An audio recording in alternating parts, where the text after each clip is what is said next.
Welcome to Never Again Is Now, a podcast about anti Semitism. I am Evelyn Marcus. And I am Phyllis Zimbler Miller. Since October 7, many of us feel we suddenly live in a different world, with its values upside down. The support for Hamas and the harassment of Jews on our campuses and in our cities are surprising and incomprehensible. Today, we have the honor to discuss this with somebody who has investigated the protests and who saw it coming in her book, Woke Army, the Red-Green Alliance, that is destroying America's freedom. She published the book last year.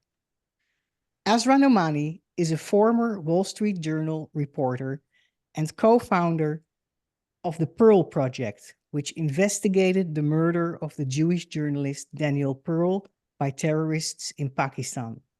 She's a co-founder of the Muslim Reform Movement and of the Clarity Coalition, a coalition of Muslims, ex-Muslims, and others who stand for liberty and who are deeply concerned by the threat to freedom by Islamists around the world. She lives in the area of Washington, D.C. Asra, it's a privilege to have you on our show. Welcome. Well, thank you so much, Evelyn and Phyllis. It's going to be great talking with you also. I'm just so touched hearing just even the introduction, because we're at such a historic and important moment in our world's history. So, in order to learn more about the recent protests, you embedded yourself in some of them. Which protests did you attend, for instance, and what did you learn? Well, I am a Muslim born in India, and I'm so sorry. I'm a Muslim born in India, and I grew up with the same grievances that have been expressed through social media today about the creation of the State of Israel. But it's through this tragic murder of my friend Danny Pearl in Pakistan by militants from my faith that I really came to understand the cost that will come from hate of Jews and hate of the State of Israel.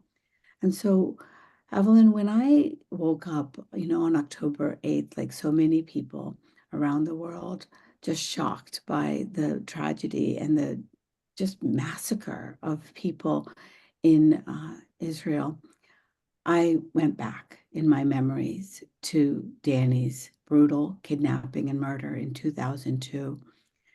If people don't remember, Danny was a reporter for the Wall Street Journal. He went off for an interview like most people, and like any journalist does. And a few days later, we learned that he had been kidnapped by Muslim militants in Pakistan. So Evelyn and Phyllis, what they did is that they said, first Danny was a spy for the CIA, and then he was a spy for Mossad. And they learned that he was Jewish. And in the days after, we learned that Danny moved hands from the Pakistani militants to Al-Qaeda extremists. And so I tell this story because this is what happened to me in the hours after the October 7th tragedy. I was shocked by the details, but they were so familiar to me. Could I just give a tribute to Daniel Pearl, because I remember it so well. He was beheaded, again, of course, this reminded, but do you know his exact words, what he said in terms of Judaism and being a Jew, just as he was beheaded, which was recorded live? Would you like to share those with us? Because to me, Yes. It's so moving. His last words on this murder video that documented his last moments was, "My father is Jew, my mother is a Jew, and I am a Jew." And this is the book that was written by his father and other Jewish members of our global society. And this is the image of Danny. "My father is Jewish, my mother is Jewish, I am Jewish," is what he said. And, for me as a Muslim, that was devastating, because what had happened was that Danny's Jewish identity was used as the excuse to murder him, just like the Jewish identity of those young innocents at the Nova Music Festival was used as their death sentence. And so, Evelyn, your question was about what protests I immersed myself in, and they were the first ones. I went to the very first ones in October, and I'll tell you what I wore. I wore an Israel Defense Forces hoodie that I had purchased in the West Bank. Yeah, at a Palestinian secondhand store, not far from Bethlehem. A former student of mine was teaching at Bethlehem University. I was staying with her, and we were visiting the different communities there. And I stumbled across this thrift store and purchased this IDF hoodie, and I wore it into these protests. And at those protests, I saw the war cry. I heard the war cry from the river to the sea, Palestine will be free. But in Arabic, what they were saying was, Palestine will be Arab. And I knew their mission because for the decades since Danny's murder, I've been investigating this network that we now see on the streets and on college campuses. And they were familiar faces to me, leaders that have created this American intifada. So who were marching there in those protests and who organized it? Well, I'd love to share with you a video that I shot. I'm going to do a screen share real quick, and I'm going to show you some of these images. What you will see is I stand there and I ask them that simple question in the days after the massacre, do you condemn Hamas? And you will see the responses, and you will see the faces of those people who are the leaders today. Let me just share this. Let's see, I can't share screen right now. So if we get that enabled, then I'll do that right as soon as we can. But if we can't, it's no problem. As you mentioned, I wrote this book, Woke Army, that has not a very subtle image, right? It's got the hammer and sickle of the far left and the communist, Marxist, socialist, self-described individuals who are now part of the anti-Israel protests. And then this is the crescent and star that I have worn since I was a little girl. That's a symbol of Islam. But in the first pages is the cast of characters. And guess who is number one? It's cast of characters, and number one is Hatem Bazian. He's known as Hatem Bazian, the founder of Students for Justice in Palestine and American Muslims for Palestine. I have known him for years now because he became the activist that groomed young Muslims to become keyboard warriors to character assassinate the state of Israel, Muslim reformers, ex-Muslims, anybody who dared to stand up for the state of Israel, and Jews. And so this man is one of these leaders that sparked these street protests that we've seen. And then after that, this is an unusual name that many people will not have heard of, but the next name is John Esposito. Not a very Muslim sounding name, right? He's an Italian American who got millions of dollars. Where? At Georgetown University, where I taught the Pearl Project. And there he created a beachhead for these people that we call Islamists, people who believe in political Islam, people who are motivated with the destruction of the state of Israel. And John Esposito created the Center for Christian Muslim Understanding. So you see the one Abrahamic faith that's missing, right? The Jewish faith. And after that, we have Khalid Badoun. He's a law professor, also somebody that many people will not have heard of, but he is now at the Arizona State University School of Law, and he is a nexus in this intersectional intifada that we are seeing in the streets today. He has racialized Islam and Muslims so that he can use America's civil rights movement in order to destroy not only the state of Israel, but the American democracy that we know.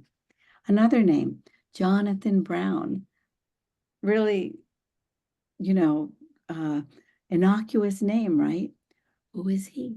He inherited the Bin Talal Center for Muslim Christian Understanding at Georgetown University, and he is none other than the golden-haired boy of the anti-Israel movement in America, married to a woman named Layla al-Aryan, the daughter of a man named Sami al-Aryan, who was deported from the United States for what? Support of Palestinian jihad. And so the nexus is just shocking, you know, and they are names that are becoming more familiar to Americans. But my goal in writing this book is to introduce everyone to this cast of characters and inoculate people to their tactics of propaganda. And what was their response as I met them on the streets in October? It was just a refusal to acknowledge the tragedy of what Hamas had unleashed upon Jews and Israelis. Wow. They denied what had happened on October 7th? Yeah, they made it a joke. They turned it into a joke. They turned their backs on me. And one of the characters was a woman named Linda Sarsour, who some people might know. She has become a household name in activist circles, a Palestinian American raised in Brooklyn, whose name ironically means cockroach in Arabic. And she admits even that to this. She embedded herself in the activist movement in America for civil rights. She hijacked the Women's March, and in doing so, she ended up becoming a poster girl for, you know, the movement that was then being called From Ferguson to Gaza. They took the Black Lives Matter movement and made it connected to the Palestinian movement in order to create this intersectional intifada. So here we have an so-called intersectional alliance between Islamist activists and anti-racist activists joined in the goal to destroy the state of Israel. Is that correct? In the United States. Exactly. And I'll share, I see that Mike can share my screen, so I can share with you a quick video that captures what I saw on the streets. Yeah. And I really hope that people can see this intersectionalism as it comes to life in this movement to destroy the state of Israel. Could I share? For those go ahead. listeners who are on the listening platforms, the audio platforms, you can hear the voices at least. Perfect. All right. So here is the beginning. Just do you condemn the violence against the Israelis? I need you to please get to the side. So Linda, do you have a position about the Hamas attacks on Israeli civilians? So, Edward, I wanted to ask you if you have any comment. Do you have any comment about the attack? Put the camera down and speak. I'd be happy to speak to you. So do you condemn the attack by Hamas? Do you believe in the existence of the state of Israel? But do you believe in, right? Have you all condemned the attack by Hamas on the civilians? Tahir, do you have a position about the Hamas killing of Israeli civilians? Tahir, do you have any position? Sure, give me your phone. Sure, here you go. Tahir, do you condemn Hamas? Which side of the Tahir, do you condemn Hamas? No response. Hakim Bazian, do you condemn Hamas? Do you condemn the terrorist organization Hamas? I like falafel. Do you condemn the kidnapping and murdering of civilians? What? Nothing. And what we have here is Hakim Bazian refuses to condemn the violence against Israelis. That's how it is. Unbelievable. Yeah, so they didn't want to answer your question, right? They didn't want to answer it. And you see Hatem Bazian, you know, one of the architects of this intersectional intifada on our streets today and on our campuses, and he makes it a joke. I love falafel. I love hummus. I Yeah. mean, what they are really doing, as you know very well, is taking powerful words about genocide and apartheid and then minimizing, you know, the just brutal violence of Hamas and these Islamic extremist groups. And for me as a Muslim, it is just horrifying because we all know that we cannot ever remove extremism or any kind of violence unless we own it, you know, unless we really acknowledge what the problem is. Every faith has had to do that through the history of time. Every faith has had to go through Reformation, and they have had to have, you know, an evolution. And this is the kind of stunted psychology that hurts me to the core as a Muslim, because I know that no human being can advance, you know, unless we own up to our own internal problems, whether you have a problem with an addiction or whether you have a domestic violence issue, you know, or an anger management issue. This is on a human level. Then on a cultural and societal level, I feel so sad for the young generations that are taught to then be this concept called wound collectors. It's a concept that this former FBI agent created called wound collectors, to talk about those who have no statute of limitations on their grievances. And that's what I feel like we saw right there. Right. And these activists that you met in this protest, they are very influential in their various universities where they are teaching, where they are professors, or Linda Versur in many city authority institutions. She has a lot of influence as an advisor. So it's not just that they're walking there and denying what happened on October 7th and blaming Israel, but they have spread a lot of their ideology in Berkeley, George Washington University, and other universities and city councils, correct? Right. Oh, absolutely. I first came to the United States to the city of Piscataway, New Jersey, which is right outside of New Brunswick, where my father was a PhD student at Rutgers University. Danny Pearl's dad, Judea Pearl, had been a graduate student there just years earlier.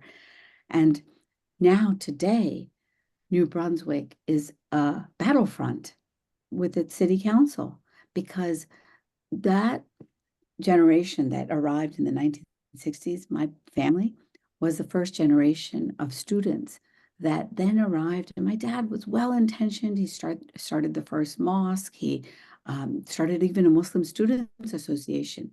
But now, 60 years later almost, these organizations and the mosques there have become so radicalized, and they are infused with this anti-Israel sentiment.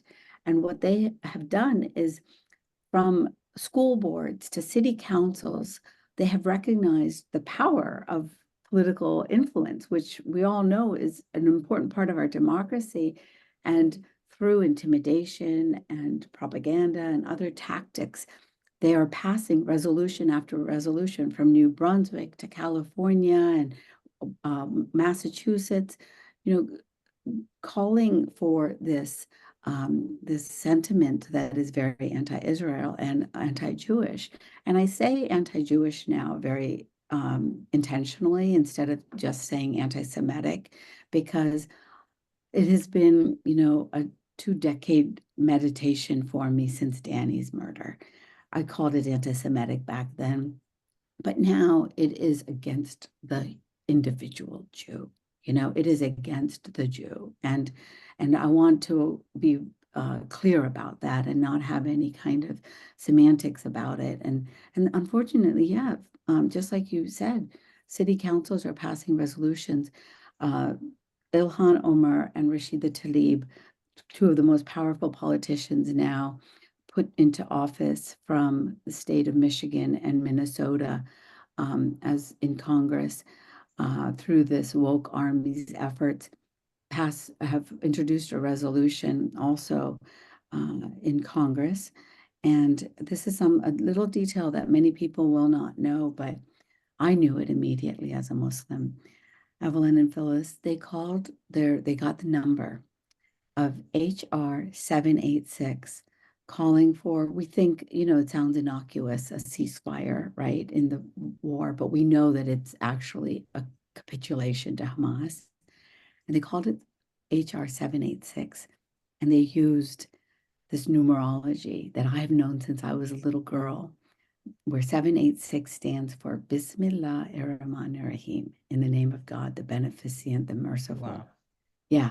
So they have embedded their religious ideology and, just an innocuous numerology. My mom told me to put it on my exams as a good luck token, And one day my PE teacher said, "Why do you put 786 all the time? What is this, like a symbol that you put up there?" And I explained it to her and she's like, "Okay, got it." It was just a little girl trying to get that divine intervention, right? To get those scores up in class. And when I saw that, I just knew, and where did I see those numbers before, Evelyn and Phyllis? I saw that number when I saw the emails of the men who had kidnapped Danny. The kidnapper had instructed the men who had sent the email with Danny's photos in captivity, and he instructed them, put 786 in your password for the email. So, they have hijacked all these innocent references in our faith. And that's why to this day, I don't leave Islam, because I am one of those people who is so stubborn that I am going to fight till we remove them as the normal idea of what Islam is in this And world. I commend that, and you're one of my heroes, Azra. Can So yeah, Can I talk now about let's talk about the college campuses, because I think it's so important for our listeners to understand that what happens there is a threat to all of us. So, it's supposedly spontaneous on all these college campuses, but is it really spontaneous? Right. It is not spontaneous. It is an orchestrated effort with toolkits available through Google Docs with downloadable graphics and chants. And I have a few illustrations I'm going to show you. So this is an organization that you saw. And in the I'm going to share with you the small print of some of these organizations that are involved in even the campus protests. What is this? Code Pink, one of the leftist organizations that brands itself as peace activists. But what did they do? They have gone to Iran and Gaza to meet with Hamas and the Islamic Republic. So they have made a deal with the devil. And this is so important, these images. I want you to see the small print on these signs. Literally, you can see they get these cardboard. I'm going to flip the sign. This is literally from the protest. And I want you to see, they use the word Zionism is genocide, the grabbing this term, right, in order to demonize Israelis. And who is in the small print? The Workers' World Party. I do not believe in hyperbole. I worked for 15 years at the Wall Street Journal. I have to have the facts. And that's why I take these signs after the protests, because then I go home and I do what other people do. I just search through Google, Workers' World Party, self-described Marxist, Leninist, socialist, communist organization. They are involved directly in these fights. And so you're going to see this familiar green, this lime green. Then you're going to see this familiar yellow. I'm going to show you this color. Let Gaza live, stop funding genocide. Again, the language. Who is it? You have to go to the QR code. This is not like amateur hour here. They have a QR code. And you can see here in the Answer Coalition, another self-described socialist, Marxist, Leninist organization. And the final, so that's the lime green, this yellow, and then this organization is so critical to know. You will see their familiar signs at these campus protests. What do they say in this one? End the occupation, using this term, right, to describe Israel's presence. And look in small print. What is it? What's it say, Phyllis? Party for Socialism and Liberation. Yeah. And look, as an 18-year-old girl, I was a self-described socialist. Who doesn't want to have equal rights in this world? Who doesn't want to have human rights? But we know that their path and their pathway and their governance is an unjust one. It's one of tyranny. And this Party for Socialism and Liberation, I watched their YouTube videos. This is what they do. They go to Moscow, they go to Beijing, and they come back to America with stories. I watched one video of one of the leaders who's at these campus protests talking about how happy the citizens of China are. I mean, it's laughable to anybody, like we never, we recognize the humanity of all people living within nations, right? In China and Iran, they are the victims of tyranny. And yet these activists are now in our campuses. And I picked up all their literature. I mean, it's just intoxicating, for so many of our youth, as it was for me when I was a young person. But 3 trips later to Israel over these last decades, and a recognition that Israel is here to stay, I know that social justice does not mean the destruction of the state of Israel. It means creating a governance for Palestinians that can create a fair state for Palestinians, but it does not mean the destruction of the state of Israel. And that is unfortunately what all of these organizations from the top down are embedding into the children's minds. And they are multi-million-dollar organizations. Running right now, the Party for Socialism and Liberation is running a presidential ticket. So, they're political operatives in the West. And who are financing this whole network that is out there to destroy the state of Israel in America? My first entry point following the money was when I saw Linda Sarsour emerge.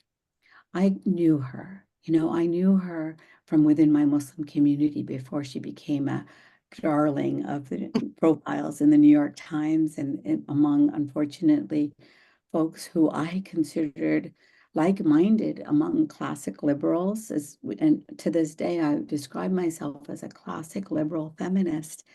But her Women's March excluded somebody like me and you because we believe in the existence of the state of Israel. And so she excluded Zionist feminists. And Evelyn and Phyllis, as I started writing about my advocacy for Muslim reform, one of the first smears that was used against me was to call me a Zionist media whore, slut shaming me, Israel shaming me. And I turned to my mom and I said, Mom, like, what is this hate about?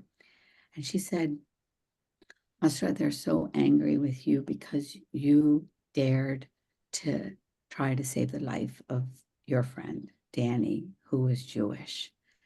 And somebody like me was no longer welcome, in my feminist circles. And so I started following the money there.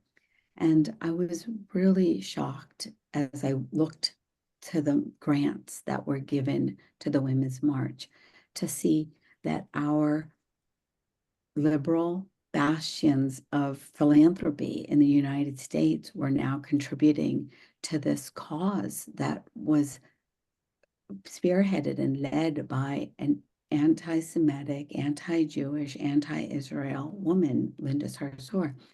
And so a lot of the money came from the network of the organization that we know as Open Society, run by a billionaire named George Soros, who sadly was also, caught up in this identity politics movement as a means for creating change in this world. And this intersectionalism became the perfect entry point for Linda Sarsour and another organization called the Council on American Islamic Relations. They started getting grants starting in 2016, and before that, over the Obama administration, because they were now identifying in America's civil rights movement. And so they had threaded the needle in intersectionalism to now become a higher priority despite their hateful views. And, I gave it a go. I put in a grant request with Open Society for the Muslim Reform Movement and was rejected. I said, can we have support for organization that supports gay rights, women's rights, human rights, the rights for free speech, secular governance? And they said no. But what they did do was give money through these various philanthropies from Silicon Valley to Manhattan to these organizations that were now using race and civil rights in order to go up the pecking order and bring their cause above that of Jews and Israel, that they then you now know how Jews and Israel are now called white supremacists, right? So that was part of their tactics of this new hierarchy of human value that they were creating. Yeah, so we have the irony here that a far left organization like the Open Society Foundation and Institute that was started by somebody of a Jewish background, George Soros, but now I think is a whole conglomerate of foundations and shell organizations through which they give out grants and subsidize causes. That is one of the financial forces behind the what you call the Red-Green Alliance, the alliance of far-left Marxist organizations and Islamist organizations and activists that drive the anti-Zionism, anti-Jewish narrative in the United States, on campus, but also inside the schools. Yes. And Yeah. yeah. And then one other element then. So that's the American, liberal money coming in. And then on the other side, we have the Islamist money. And not far from me, at an address called 500 Grove Street in the city of Herndon, Virginia, in the early 1980s, a young student had become a professor at Temple University, bought that building, and it became a mecca, pun intended, for the Muslim brothers that were starting to establish their bases in the United States. And those included people like that man I mentioned earlier, Sami al-Arian, who later went on to support the Palestinian Islamic Jihad. And in that network at 500 Grove Street was support for an organization called the Holy Land Foundation. And an entire alphabet soup of not only organizations, but investment funds. And if you can believe this, a chicken halal poultry plant in the South, they were using all sorts of creative mechanisms in order to build wealth in the US, which is the great American way. But unfortunately, what they have done over these decades is use this money in order to fund this network of organizations to push their anti-Israel agenda. And one of those organizations funded out of 500 Grove Street is the center at Georgetown University that is supporting defamation and smears against anybody who believes in Muslim reform, the existence of the State of Israel, at that Center for Christian Muslim Understanding. So they have used money from traditional philanthropies, merged it with the Islamist money coming also from overseas, from foreign governments and rich billionaires to create this movement. I just am working right now on a database because I think it's just so important to name names, right? And hold people accountable. And so I walk through many of these organizations in the book, but I hope one day soon that I'll have a database through the Pearl Project where we'll be able to map all these organizations for folks so that they can see them, how the money flows. That would be great. That would be great. I have a Fi- question. So the universities aren't ashamed at all of where they take this money from. They are not ashamed. And, I'll just give Georgetown as an example. I taught at Georgetown. I was a professor in the practice of journalism, a really, uh, fancy sounding title. Well, I contacted the Public Affairs Office. I contacted the Center for Christian Muslim Understanding to get comment about the funding for this initiative called the Bridge Initiative. Lovely sounding name, right? That is used as a vehicle to smear anybody who supports the State of Israel, run by that man I had introduced you all to earlier, Jonathan Brown. And what do? They don't comment. They refuse to discuss where the money comes from and what it funds. And even the US Department of Education database for the millions of dollars coming into our universities has just the most innocuous explanation for what the money is used for. So in this database and this map visualization that I envision, I'm going to include a critical field, which is what's the money spent on, right? Excellent. But they hide through secrecy. Evelyn and Phyllis, you can't even imagine. I have had so many exchanges with the UC Berkeley, a public school system, public affairs office. I filed records requests after requests to get the money behind Hatem Bazian or Hatem Bazian's empire there.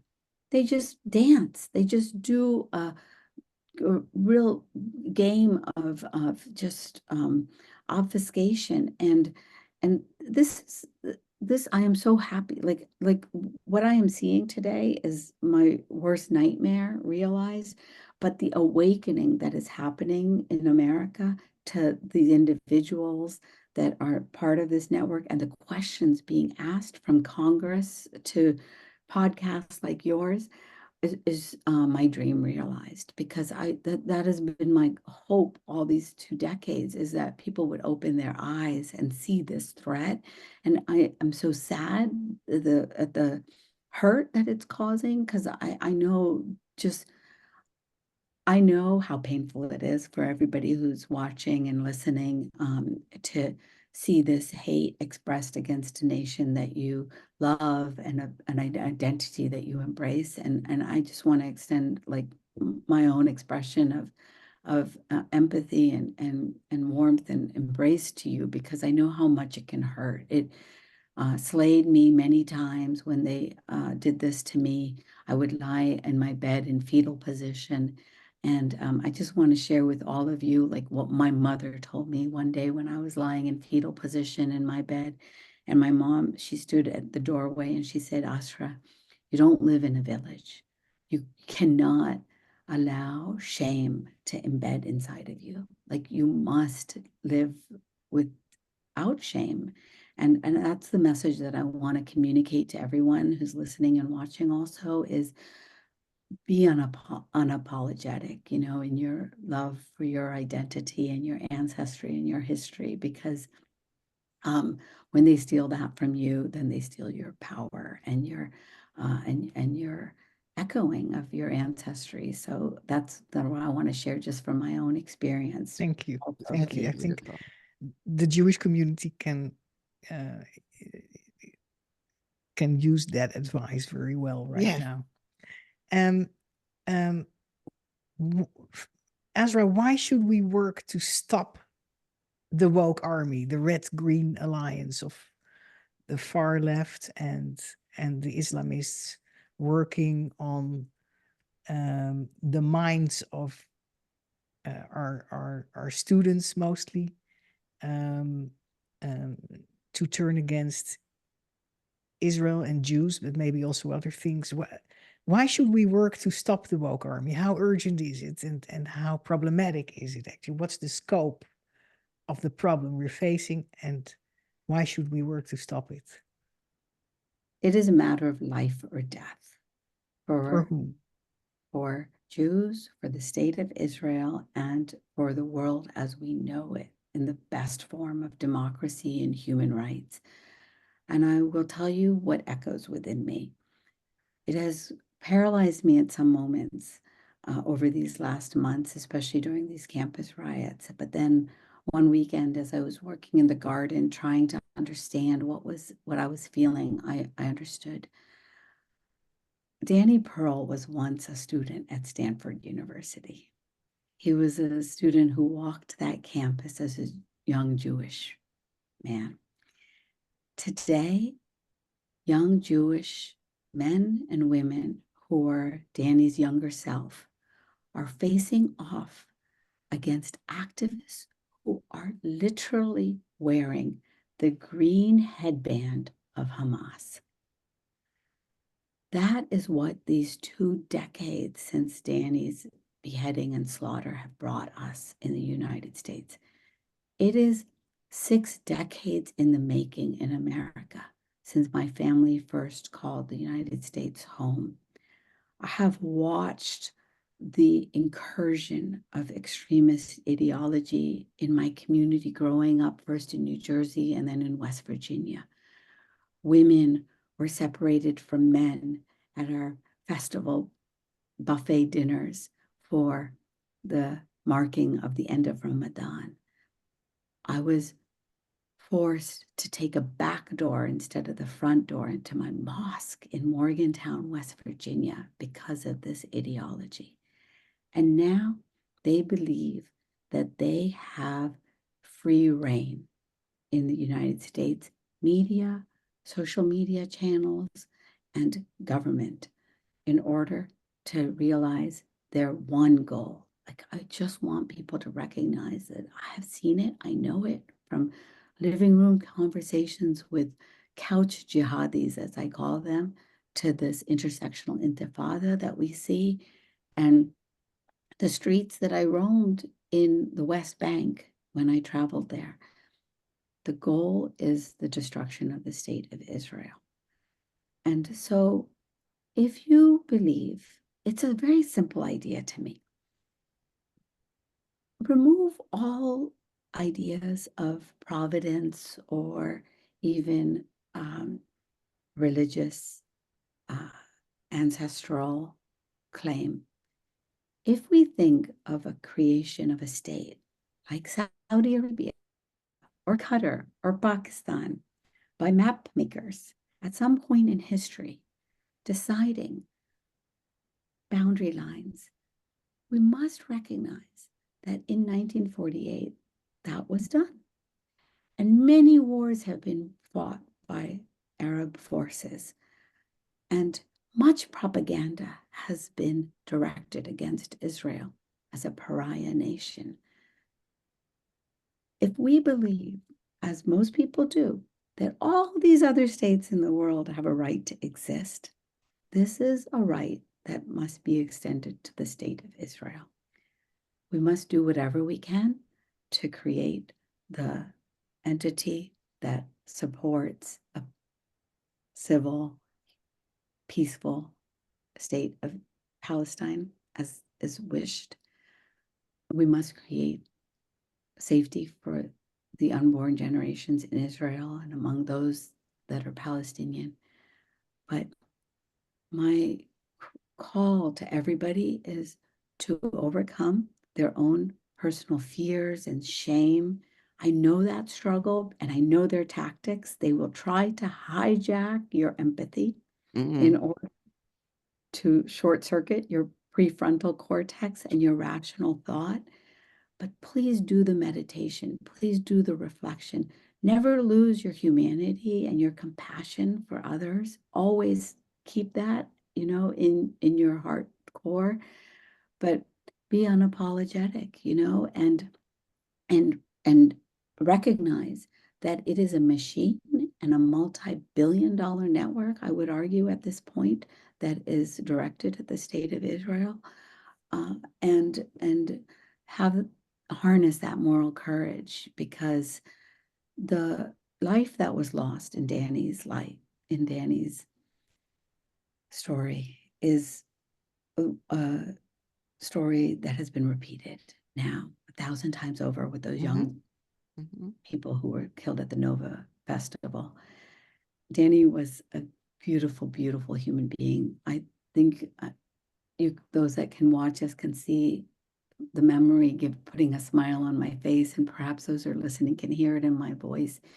He was a young man who should never have been lost from this earth, and that is the life that we must save in those generations moving forward.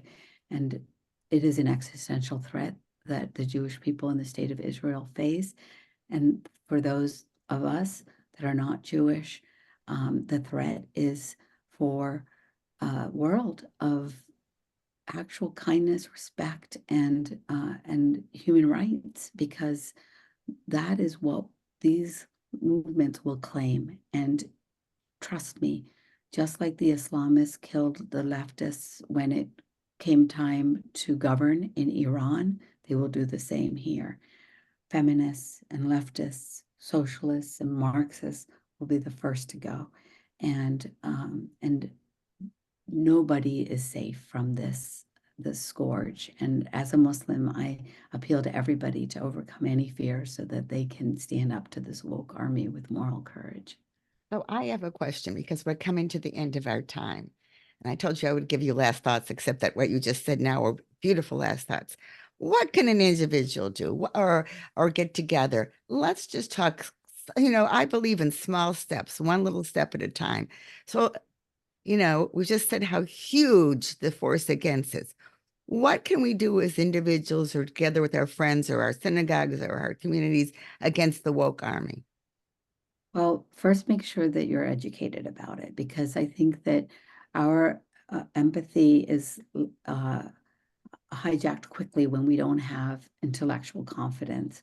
And so what I tried to do in the That's book good. is give everybody the blueprint, of the characters. And please invite me to come speak to your synagogues or your communities. I will be happy to do so, and educate folks wherever they are at, and I hope people can understand from my own conversation here that I want to meet people where they're at. I don't expect everybody to know or even have a sense of care about this right now until you see it yourself.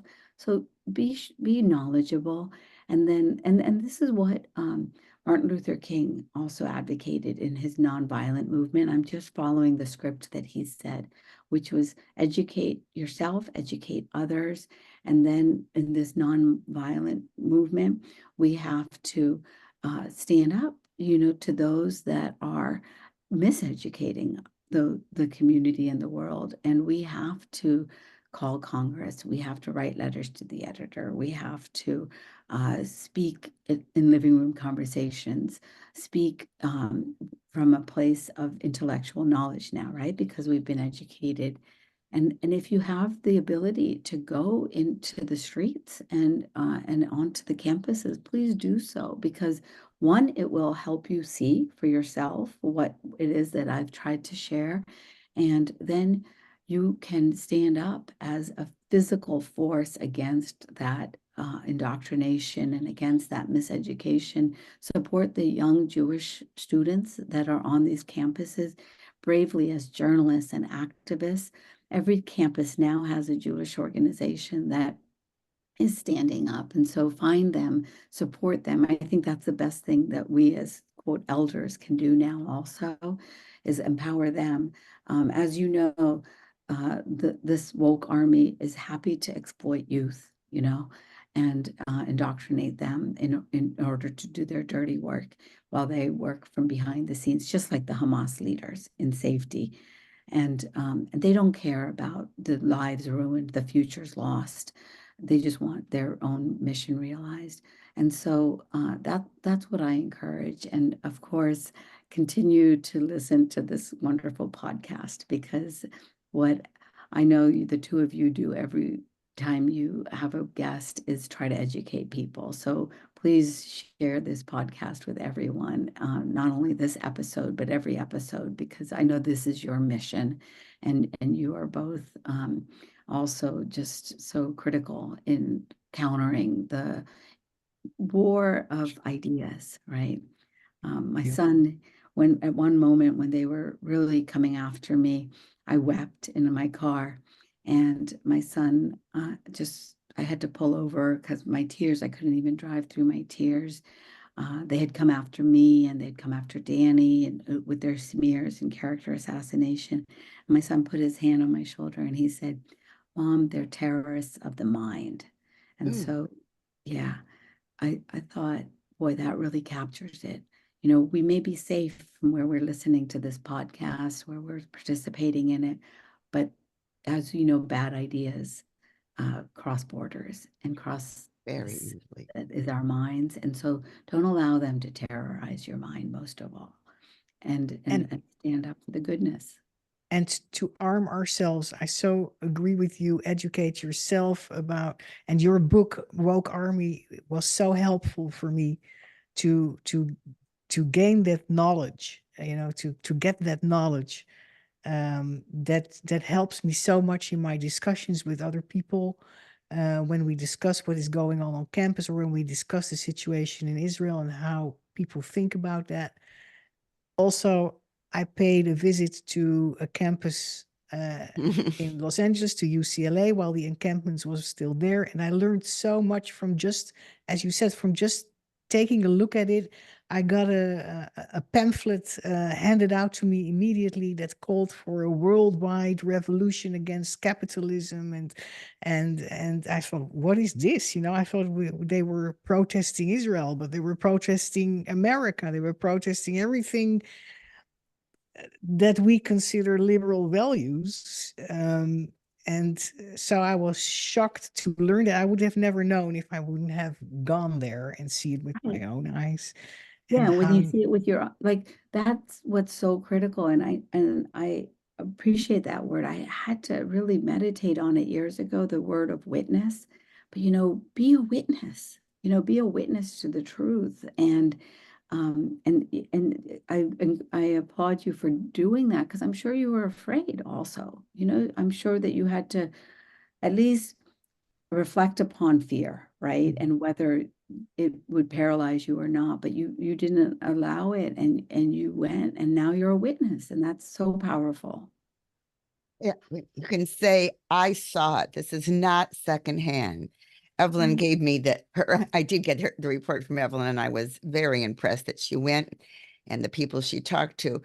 Before we close, I just want to say, in order for people to talk to you about speaking, you have a website, right? Which I'll include the URL in the description for this podcast. But do you want to say it now, just in case? Yeah, absolutely. I'm available and open on all channels, and my name is spelled AS, as in Sam, RA, and then Nomani, Nomani. So my website is asranomani.com, and my handle on Facebook, social, Instagram, Twitter, TikTok, is at Asra Nomani.